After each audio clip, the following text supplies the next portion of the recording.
Doing all right now?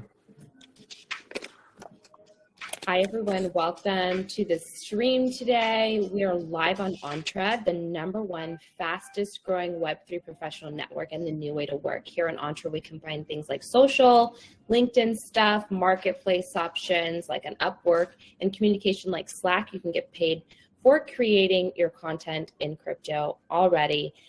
Come on over to Entra if you're not already a member. Our goal is to enable anyone from around the world to easily connect and work with people and the resources they need to help them succeed. My name's Miriam Dorset. I'm the founder of Hebor. We build brands and products for artists and community organizations. And today I have the true pleasure of chatting with Damian Clarke, an experienced brand manager and founder of Brand-aide. We're going to be talking about all things branding and innovation. How are you doing today, Damian? I'm doing well. It's been a great day. The weather's nice. So I'm really good, Mary. Where are you located? So I'm located out of Atlanta, Georgia. And, it's one of the busiest cities in the South, as you know. Yeah. So it's not too hot today because you said the weather's great. So it's not summer full time yet. No, not yet. Nice. And I always like to ask people, like, what do you have on your desk? It helps us kind of like get to know your personality a little bit. Like, where are you tuning in from today? And like, do you have anything? Like, I've got like this hair clip, which my hair is usually like up because it's drying, and then I take it down. So currently on my desk right now is a couple of pieces of plywood. So actually, as a hobby, I do woodworking. So I built a 9-foot executive desk. It's pretty massive, and I'm just about done building it. But yeah, got a couple tools in the corner. But it's on my desk right now. That's what's up. For those that are just joining, we're finding out that Damian is also a woodworker in addition to being an experienced brand manager. He's demonstrated history working in marketing and advertising. He's skilled in operations management, go-to-market strategy, mobile campaigns, multimedia marketing campaigns. He's the founder and current chief strategy officer at Brand-aide. You can connect with him on Entra. So tell me, give us a little bit of a brief intro to Brand-aide.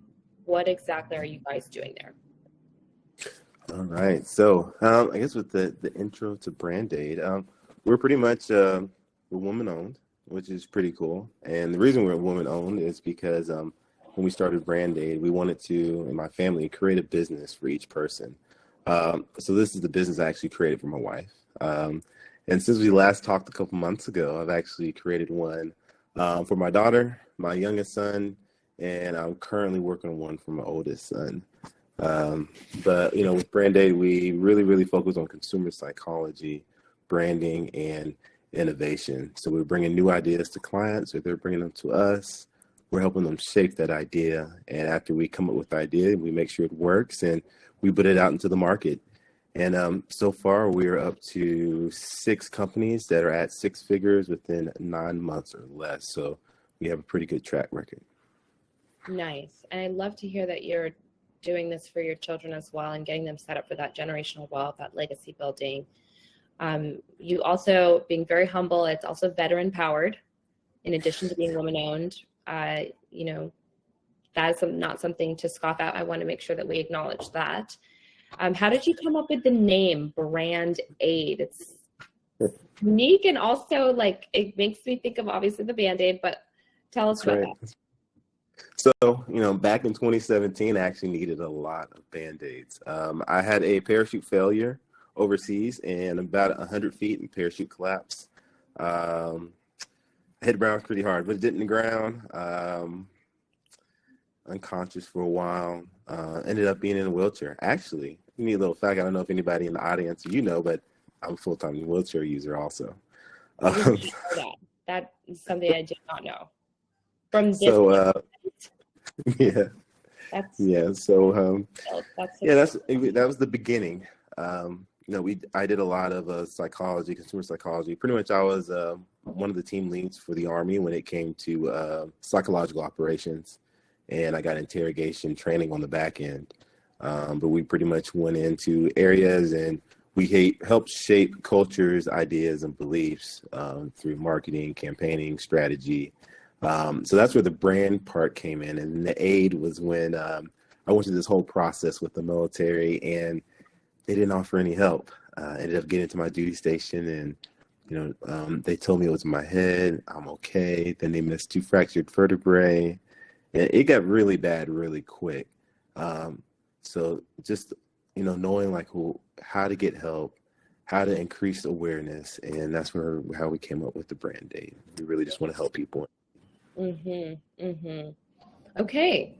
Well, I love that you're taking this story of, opportunities that for growth of others and really turning it into something more proactive. You're putting a positive spin to this. You're saying, look, I'm going to do this with my life and help other people through this. Oh, yeah. I love that. So you obviously, psychology, you're talking about putting these tactics in with our military forces. So we know that works. Like, I kind of want to dig into your brain a little bit. Like, what do you think there's so much going on right now in the world. What does the future of marketing look like? What is marketing? Marketing is probably in its biggest innovation boom yet. We're seeing community creators, just like here in Entra, a lot of them are on Twitter, being able to create something, source an audience in the 6-figure digits, have them support it without any, extreme paid ads, without being the biggest fish in the pond. And it's showing these big brands that things are changing. They have to adapt with this new era of social media and social marketing and digital marketing.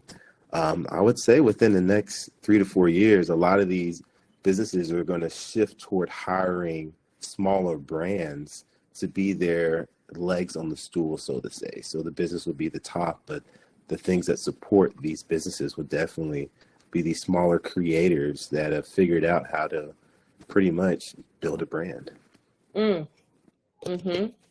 I want to share this link in the room chat. That's funny, interesting what you're saying, because yesterday I actually hunted on Product Hunt a glass door for creators. So this brand, Clara, maybe it's Clara, I'm not really sure how she's pronouncing it, but also woman-owned, allows content creators, you register. You can also register as a brand, and you go in, you see the reviews of other brands, what people post, how much they're getting paid, teach you how to negotiate.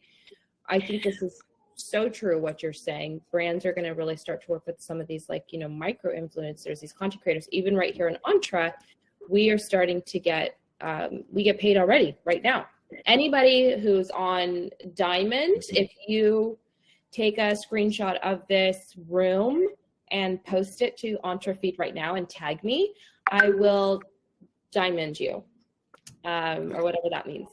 So make your posts and stuff, and then come back. We can listen and do the posting at the same time, because we're talking with Damian Clarke from Brand-aide about brand innovation. Dropped your questions into the chat, and we'll make sure to get those answered for you. Brand-aide is kind of like the trio of branding: veteran-powered, woman-owned, promise-driven agency, partners with people and businesses to create and manage innovative, disruptive, and world-class brands. So whether you're emerging or established small business, high-growth marketing team, or community professional, just kind of looking to break out of the cultural norm, Brand-aide is bringing that in-depth breadth of experience to solve any branding problem that you throw their way.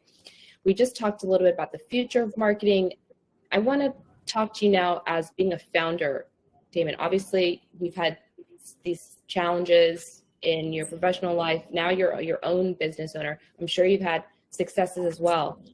Any highlights, learnings, tips, tricks, best practices? A lot of people that watch the videos are looking to follow in footsteps. They want to open their own business. They know a little bit about branding. Maybe they've done some psychology stuff. They think they can make money off of it. What are some of the things that you've learned on your journey that you can share? Well, I've learned there's just 3 areas to really focus in on. Whether the first area being like how you configure things. So like, what's your offer? What's your idea? Really having a solid idea and making sure that your idea fits the market.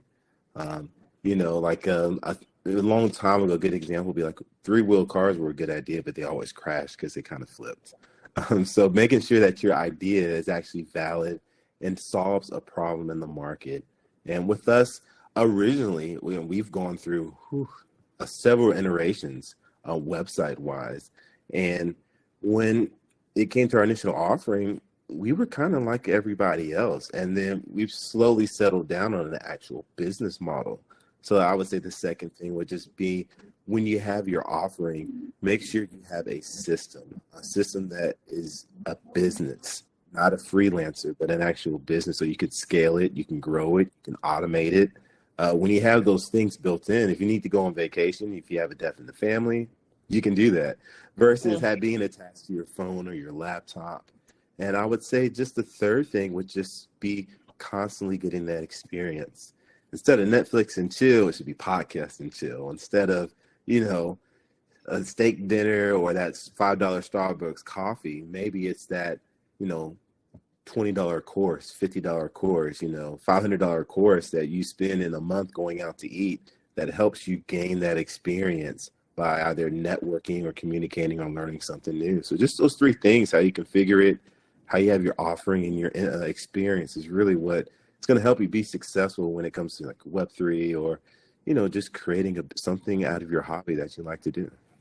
Totally. I'm seeing some reactions there. Absolutely investing in yourself. I think that's resonating with a lot of people today, right? This year, definitely investing in yourself. Like, love that. And so you brought up Web3. What are your thoughts? What Web3? Everybody's talking about it. It's interesting. So, I started a Web3 project, and then it went through some iterations. They call it the innovation wheel, as you may. But Web3 is definitely interesting, especially when it comes to the creator economy, because the power has really shifted to the creators. I guess a good thing to look at, the simplest thing would be, why are these big businesses going to Web3? And my answer to that would be, not only is it add more security, so financial, real estate, banking, a decentralized bank system where you can see a ledger of everything, but it adds a level of just openness. We are naturally curious, and with the creation of Web3 into the space, being able to know where you get things from, so sustainable, approach is something that everybody can relate to. So I definitely think Web3 is going to help the sustainability of these businesses in the future going forward. That's an interesting perspective and choice of words with sustainability. I mean, that's one of the things that I think about all the time. Very passionate about sustainability. Brands in the future, I'm not talking about as much as like sustainability, like go green and like make sure you're using sustainable materials to build your products and not shipping all the way across the world, shop local, because in the future, that is already a given. I feel like if you're not building your brand in that way, your brand is not going to exist. So then that sustainability for me turns into, how do you sustain this lifestyle, right? Over the period of time that you have, mental health, right? And just thinking about balance and not just like the weekend, right? And then it's work 5 days and then you retire. It's like when you look over the arc of your time here, how balanced was that life that you spent, that lifetime? And how do you sustain freedom for the duration of it? So interesting. I'm very excited about the Web3 and investing in the cryptos and all that stuff. But I do have my hesitations because of the climate crisis, and I don't think we've really figured that part out. Oh, the which crisis you're talking about? Like the financial crisis, or? No, just like electricity and mining, making more of the planet heat up. Now I hear we're putting servers into the ocean. I'm like, what are we doing right now? Like, if anything, put them into Jupiter or something. Like, cool it like one of the cold planets. Put it on the moon. Put the servers on the moon. Don't put them in the ocean. Like, That's right. who's in charge? No, I really think we're getting to the point where this concept of sustainability, when you're talking about a long tail business, something that lasts like a Netflix is long tail, they charge real low, but they have a huge volume of a long period of time.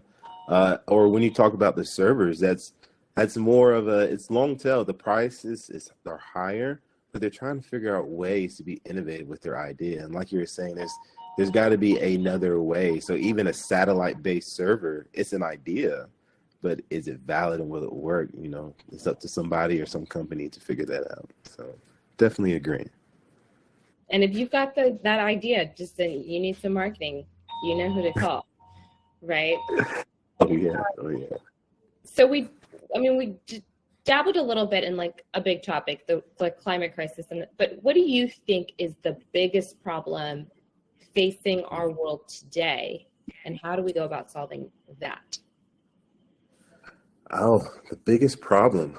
So you know, I feel like I do a lot now that we're talking, but I'm currently in a master's of secondary education biology. So I'm working to become a biology teacher with the goal of starting a doctorate in neuromarketing. But the education aspect, of how we are bringing up the next generation of creators, of children, of business owners, I think that is the next crisis, because in order to be able to create something successful in the future, we have to show people how to do things, whether that's come up with a good idea, how it's to be a good problem solver. And we're slowly losing that aspect when it comes to education. We're teaching to standards like tests instead of teaching to their abilities. And I think that'll eventually start to put us behind the power curve, like some of these other countries have already been doing that, like your Asian American countries, your Southern American countries. They're teaching to their abilities, not standards. So I definitely think that's one of the bigger, if I had to pick just one of the many, the bigger ones. Mm-hmm. Yes, I agree. And talk about innovation. We need innovation in our education. Yes. Like, hello, like yesterday, right? I can put the interns, the high school age for Hebor, my startup. Some of them go to an art school. And so I'm like, earlier this year, I'm like, okay, guys, like, tell me about NFTs. Like, what are you guys learning? They're like, NFTs? I'm like, oh my God. Okay, like the biggest thing happening in the art world right now. But the teachers are confined to teaching about X, Y, Z. So they can't even talk to them about, this is the stuff that's really going on in the world today. This is definitely true. You know, I volunteered to take over the school I work at, their STEM program. So we've done everything from creating businesses, and we're talking about first graders through fifth graders that know how to create a business, have a good idea, how to tell a good story, how to create like a 1, 2, 3 product, and that's it. We talked as far as things about, NFTs. We talked about Elon Musk, things that are on their radar, Minecraft, Roblox, so I think it's really up to not only the businesses, freelancers, entrepreneurs, just us as individuals to, share positive words, share a positive message to the people around us, because we really do shape our environment. I think that's key. Thank you for that. Thank you for that reminder.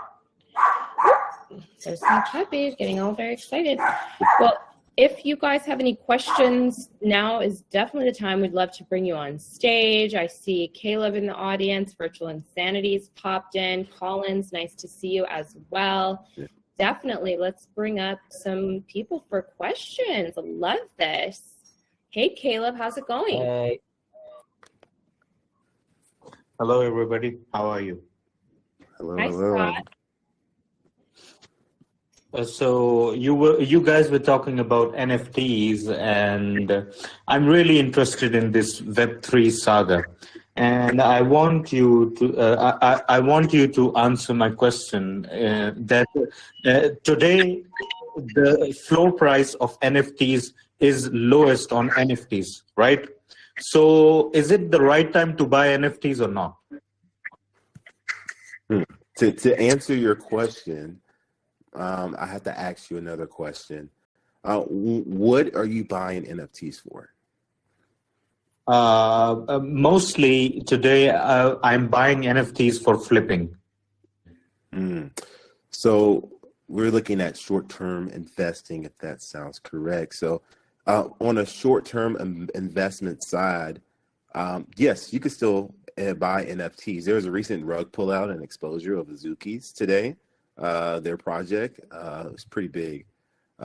So that's why you're seeing a really big shift along with the economy slowing down and the bubble popping.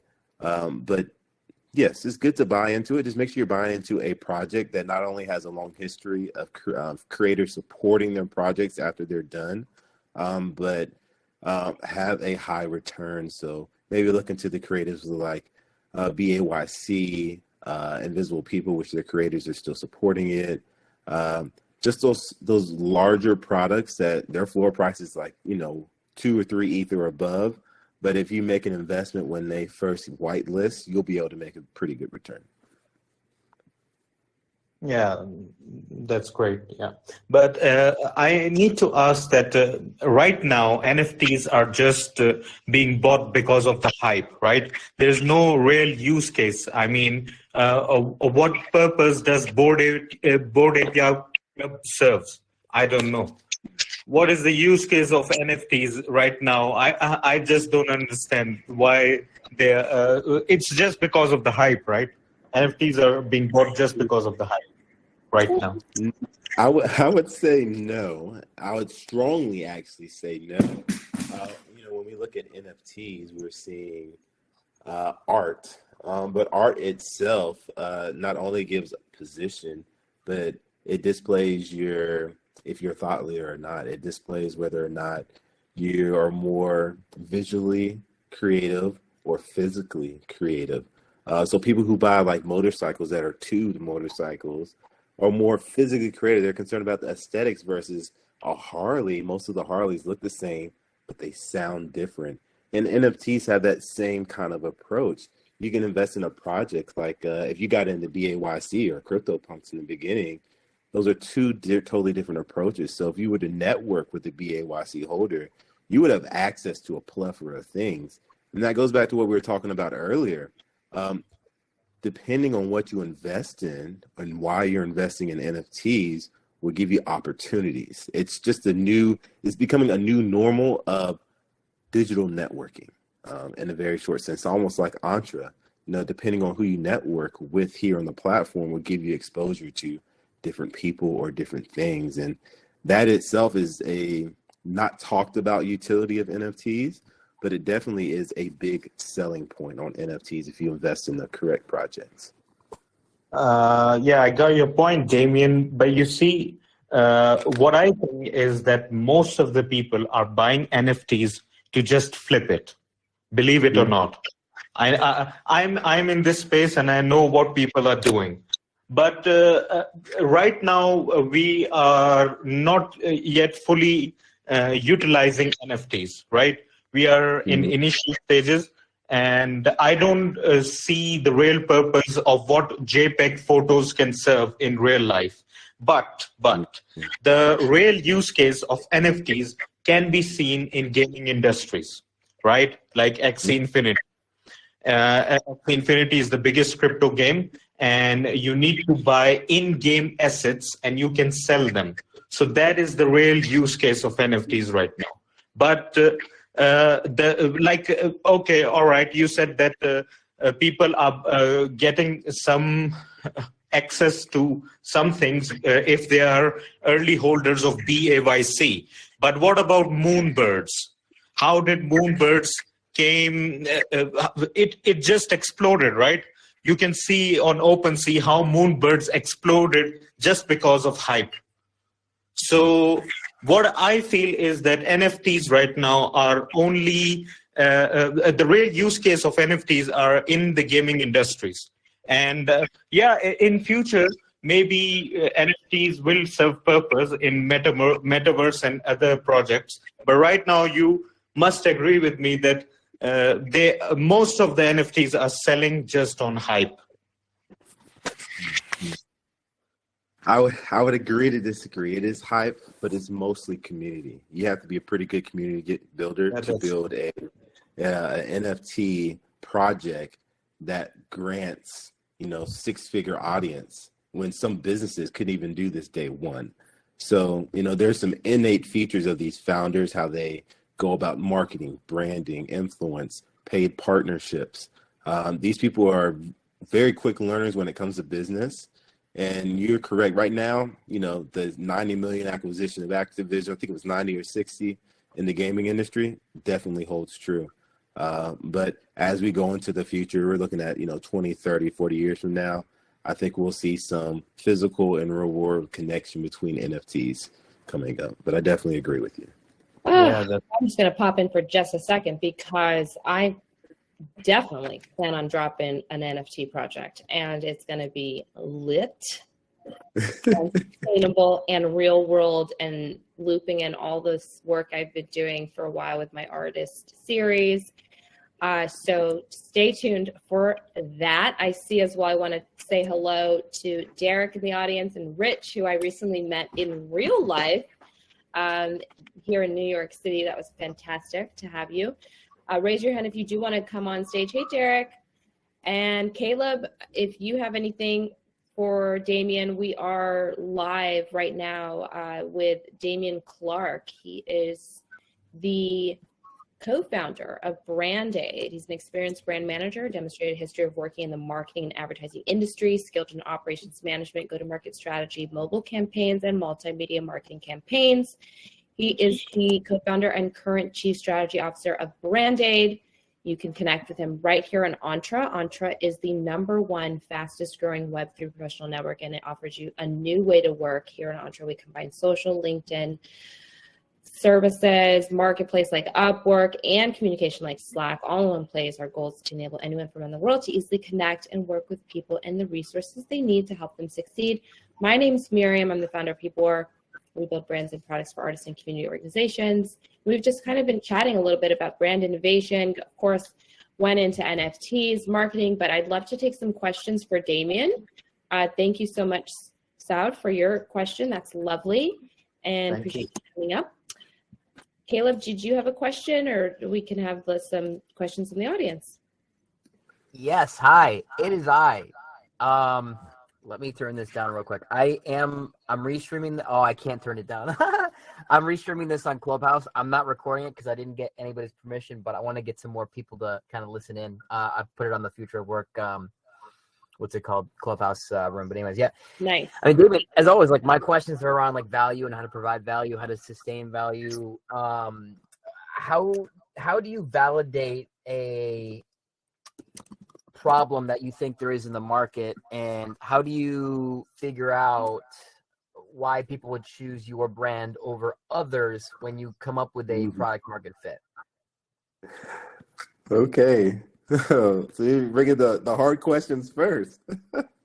All right. So first thing, how are we going to value what we're bringing to the market? So interesting enough, I was in the room yesterday and we were talking about an actual tech startup that we're in the innovation phase of business. We have a customer segment. We're building customer relationships, and right before we get to the value prop, and it is actually a model off of gas stations, but it's for electric vehicles. And we are taking the airplane approach where we are, people will go to a airport lounge, luxury lounge, and get the nice food, the amenities, the perks. And those perks are connected to credit card holders like American Express, Citi. They're connected to like corporate card holders. So we're, doing interviews. So, the first part in determining that, it would be, go out and interview some people, have a questionnaire. Marketing doesn't have to be a paid ad. It could be you get 100 $10 gift cards or $20 gift cards that these electric car owners have to pay to use these charging stations, and say, hey, you got time for a 10-minute interview? I'd love to give you this gift card so you can, charge vehicle. And, you just start collecting information. So just validating your ideas is really the first step when it comes to creating some value for your customers. That could be in person, digital, a poll on LinkedIn, and it takes time. You don't have to have a physical working prototype or product, whether it's a tech product, you just really need something that the customer or the person that you want to reach can really put their hands on and see. So whether that's, we had a 3D rendering done on an architectural file of an e-gas station with a lounge. And they're like, oh yeah, we like that. Like, we've gotten a lot of feedback saying that they would definitely go to one of those over a traditional charging station outside of a mall where they have to walk a half a mile, quarter mile just to get into the mall to do some shopping. They would just rather stay in their car. So really being able to test those ideas is really key. Well, what was your second question, Caleb? I wanted to do them separately so we could, keep them in line. Yeah, I don't want to hog the mic. The second one was kind of in the name of, it's echoing again. Wait, okay, I have my earpiece. We're good. It's how, when you come up with a product market fit and you validated, and maybe you haven't like done a full validation, but you've gotten some customer feedback and you've gotten some, people aren't just like, oh yeah, I would spend $5. Like you actually got people to spend money. So you validated to an extent. How do you figure out the branding side of it now? How do you figure out why people are going to choose your brand over all of the competitors that are trying to fill the same spot in the market that you're trying to fill? So the branding side of things. So this is I believe, I've been playing around with a new business model canvas that incorporates branding and actually breaks it out into a process, and it's been working. But when you start to put branding into the mix, it's after you do your value prop that you really need to look at the branding of your product. So of course, you have the core, so mission, vision, purpose. You have the archetype of your brand. Are you a caregiver like Dub? Are you an outlaw like Harley Davidson? Once you get your archetype, you have your content pillars. So many times we hear that in social media and marketing. What are your content pillars? What do you stand for? And you go on from that to, taglines, names. Community is a big part of branding, which a lot of people leave out. But once you get all those things tied together, the how to do it, it's just really, once you have a tested idea, start acting. The lack of action will dilute your brand in the long term. So if you do not act, then you will not be able to build your brand. You're going to lose space. So instead of being the big fish in the small pond, you'll slowly turn into the big fish in the ocean. So good. Excellent. Thank you so much, Damian, for taking time and chatting with us and giving some, complimentary best practices and advice and things of that nature, and for just your service to our country as well. I mean, wow, that story that you shared at the very beginning, I just was not expecting, and just honored to have been able to meet you here on Entra, and glad to know you and excited to grow together on this journey. How can people get in touch with you? Should they want to learn more, reach out to you, or? Okay. Thank you, Mary, for having me on. But, how can people get a hold of me? We are really, really active on the Twitter side of thing underneath my handle, Damian Clarke, and also on LinkedIn. We want to help the professional community, entrepreneurs, freelancers. So we just go to Brand-aide LLC on LinkedIn. You'll see all the things I've talked about with Caleb. I probably made a post about it more in depth, but go in there, read some of the articles. If you have a question, post a question or a comment, and most definitely just, reach out to us when you can. And, that's really it. But if you guys have any questions, drop them in the comments or send me a DM, and me and my team would love to get back to you and help you out. Thank you so much. Excellent. Thank you for everyone for tuning in. Appreciate you guys hanging out. I'm here pretty much every Tuesday with founders, talking to them, getting their best practices and bringing it out to you. And then I upload this recording to my YouTube channel. So go check that out when you have a minute. And I hope you guys are having an awesome day, night, wherever you are in the world. Like Michael always says, just go out, have some fun, and make some money this week. Well, thank you, Marion, for having me once again. Thanks.